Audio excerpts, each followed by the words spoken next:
Hello everyone, subscribe my channel and don't forget to press the bell icon to get the regular notification of my new videos. Thank you. Hello everyone, once again I welcomes you in class 7 science where we have going to discuss about the next portion of the chapter heat.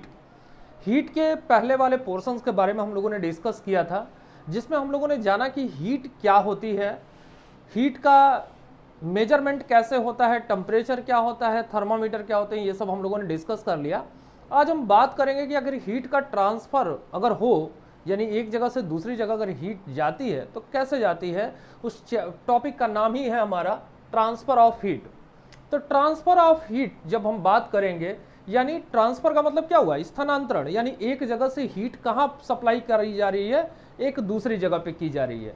तो इसको transfer करने के लिए तीन जो methods हैं वो हम अप्लाई करते हैं। पहला होता है हमारा कंडक्शन, दूसरा रेडिएशन और तीसरा कन्वेक्शन। आज के वीडियो में हम लोग कंडक्शन और रेडिएशन के ऊपर में बात करेंगे।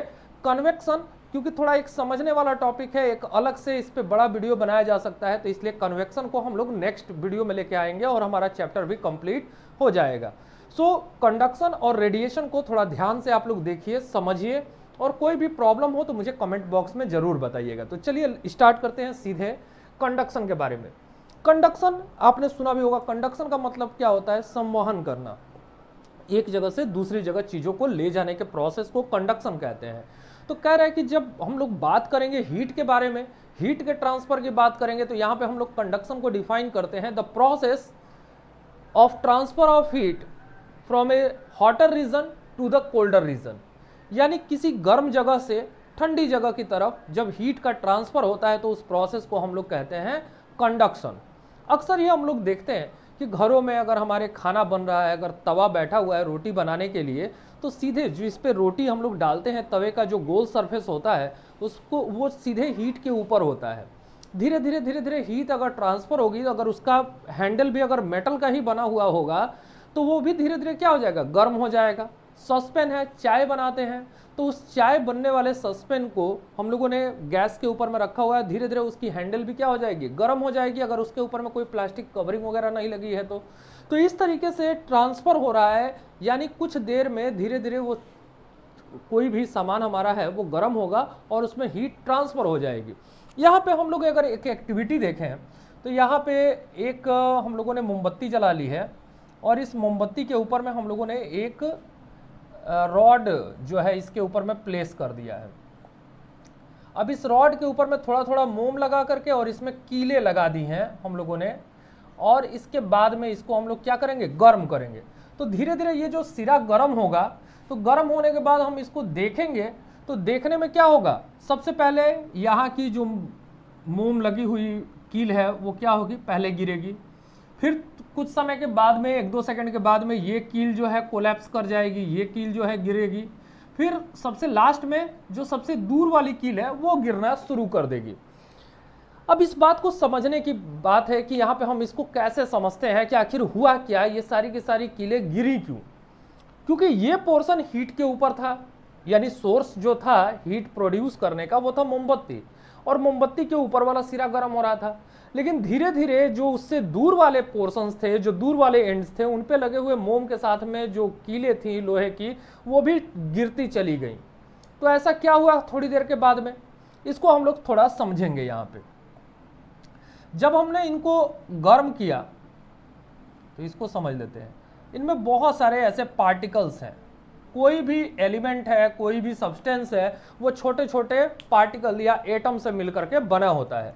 जब ये सोर्स है, ये मोमबत्ती है, और इसके ऊपर वाला जो पोर्शन है इसने हीट को क्या किया, एब्जॉर्ब किया, और हीट को एब्जॉर्ब करने के बाद में इसके अंदर में वाइब्रेशंस होने लगी, हीट की वजह से एनर्जी आई, और उस एनर्जी की वजह से क्योंकि सॉलिड है तो सॉलिड जो है मूव नहीं करते हैं एक जगह से दूसरी जगह, तो इस सॉलिड जो है कॉम्पैक्टली पैक भी होते हैं, यानी सारे के सारे मॉलिक्यूल और एटम जो है आपस में जुड़े हुए होते हैं। तो इनका जो हीट है वो कहाँ चला जाता है, दूसरे एटम में चला जाता है, फिर दूसरा एटम अपना हीट जो है तीसरे में ट्रांसफर करता है, और इस तरीके से ये हीट मूव करते करते कुछ देर में कहाँ पहुंच जाता है, दूसरे सिरे तक पहुंच जाता है, यानी एक एंड गर्म होता है और उसकी जो गर्मी है वो दूसरे एंड तक पहुंच जाती है। कंडक्शन, अभी हम लोगों ने बात करी, अगर ये पार्टिकल्स पास पास में नहीं होते तो इनके बीच में कंडक्शन नहीं हो सकता है। अगर ये दूर दूर पार्टिकल्स होते तो ये कंडक्शन के प्रोसेस को फॉलो नहीं कर पाते। तो कंडक्शन के लिए दो चीजों का होना जरूरी है।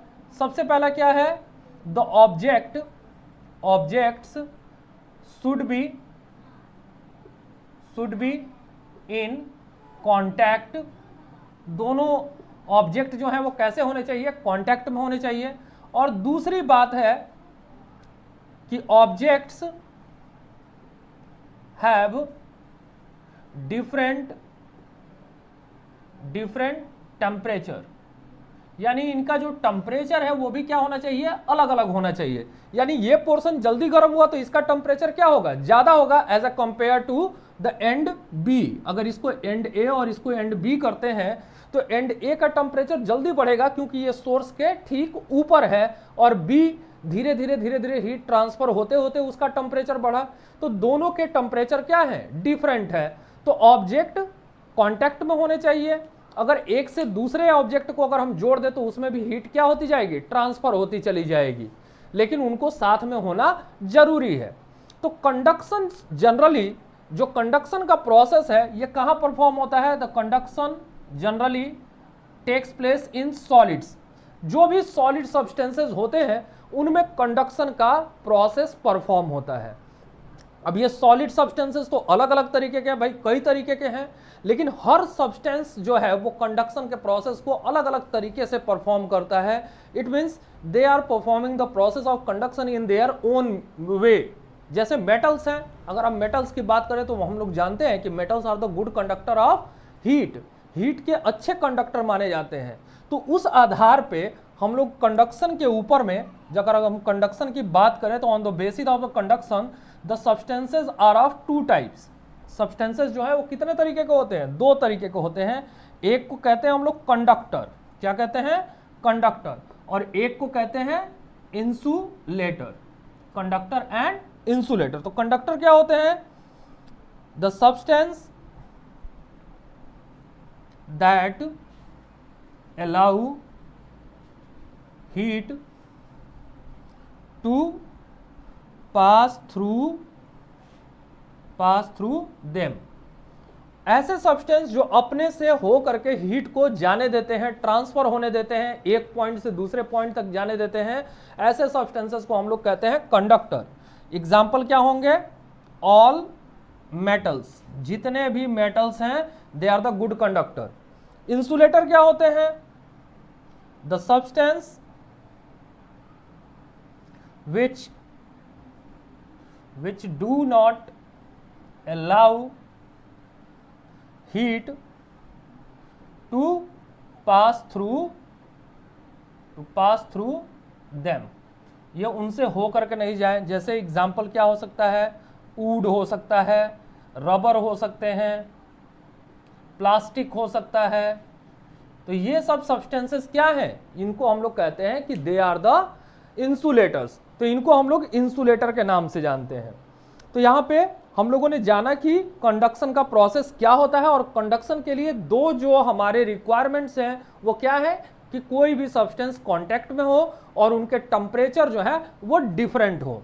अब यहाँ पे कंडक्शन की बात करें तो कंडक्शन अभी हम लोगों ने बात किया कि जितने भी मेटल्स होते हैं वो सारे के सारे गुड कंडक्टर माने जाते हैं। They are the good conductor of heat and electricity. सभी के सभी हीट और इलेक्ट्रिसिटी के अच्छे कंडक्टर माने जाते हैं।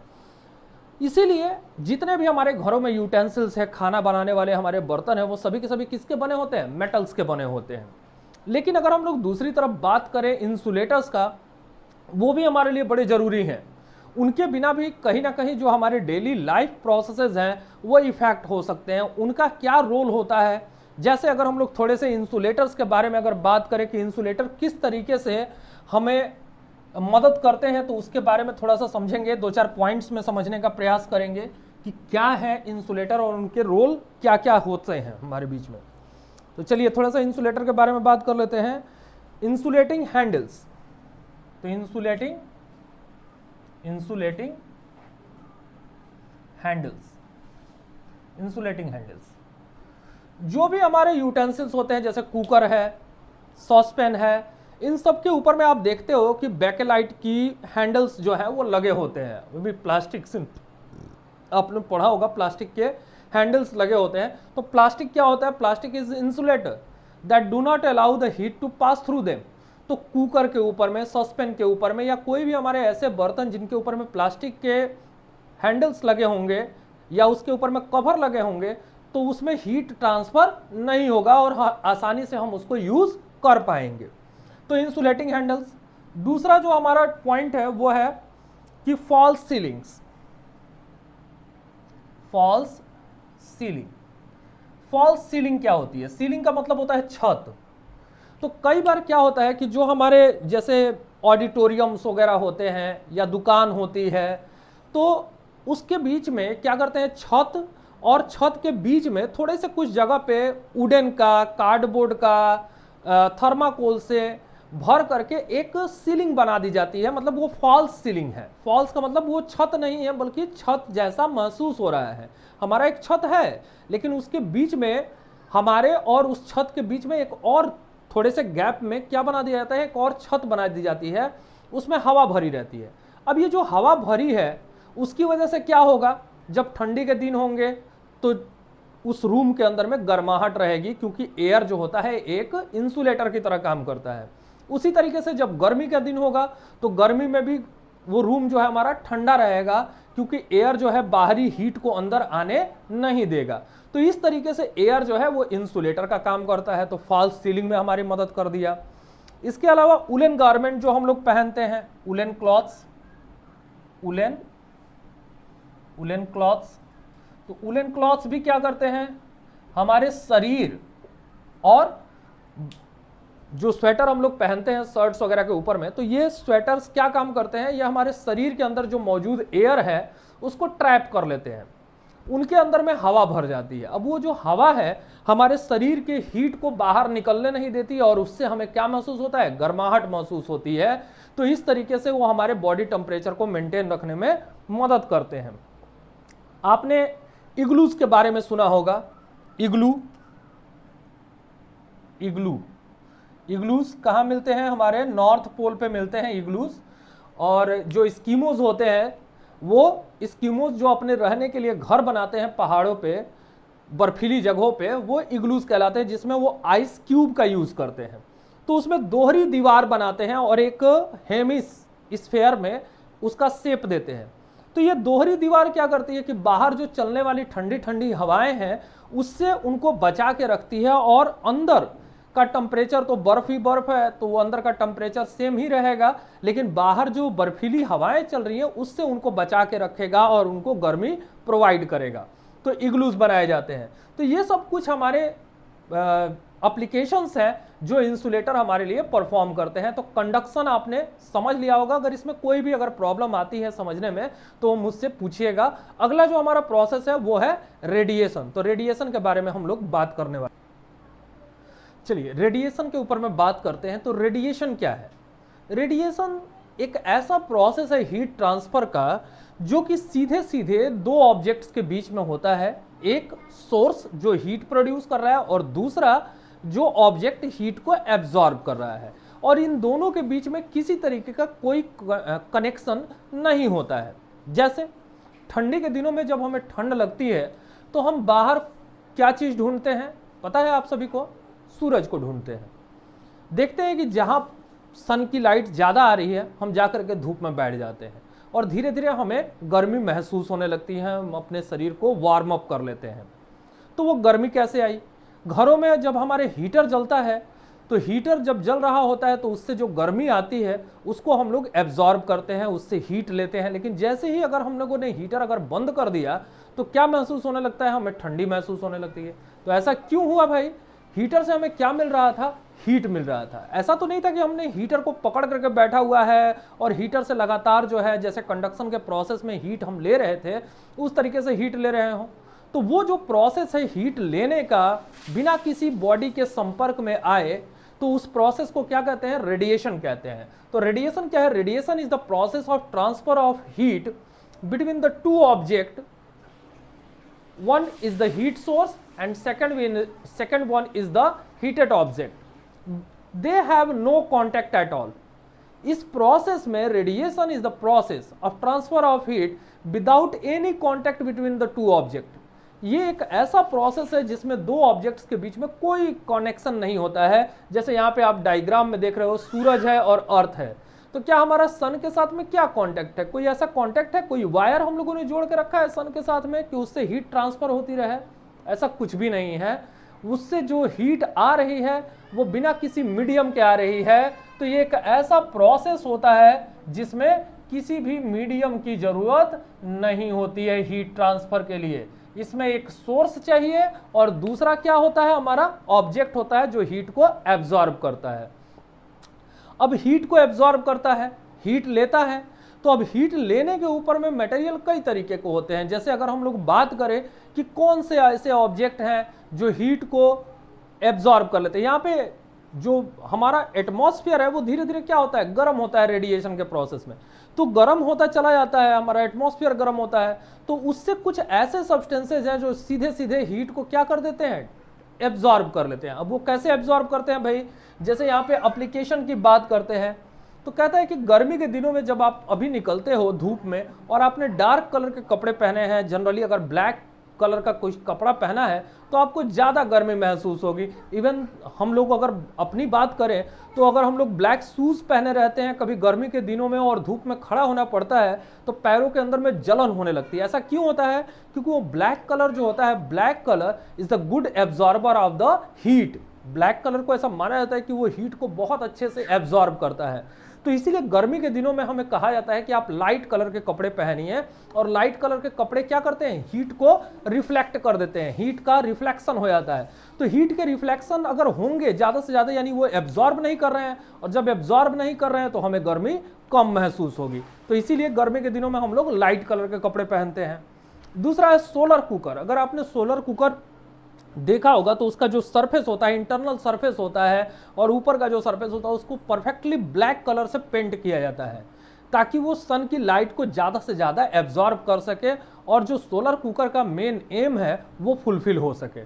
तो लाइट डार्क कलर के जो कपड़े होते हैं वो ज़्यादा हीट को एब्जॉर्ब करते हैं.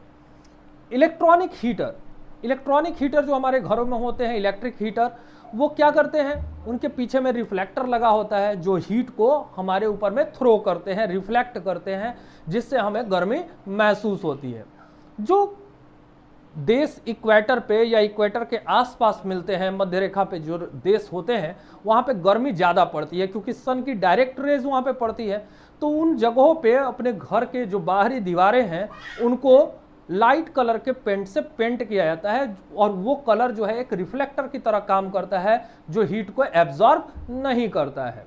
तो इस तरीके से हम लोगों ने देखा कि रेडिएशन क्या है और रेडिएशन के प्रोसेस में हीट का ट्रांसफर किस तरीके से होता है. यहाँ पे हम लोगों ने दो प्रोसेस को डिस्कस कर लिया. तीसरा जो प्रोसेस है हमारे नेक्स्ट वीडियो में आएगा और वो प्रोसेस है कन्वेक्शन. तब तक इसको पढ़िए, समझिए, और कोई भी अगर प्रॉब्लम होती है तो वो सीधे सीधे आप मुझसे पूछ सकते हैं. Till then, good bye.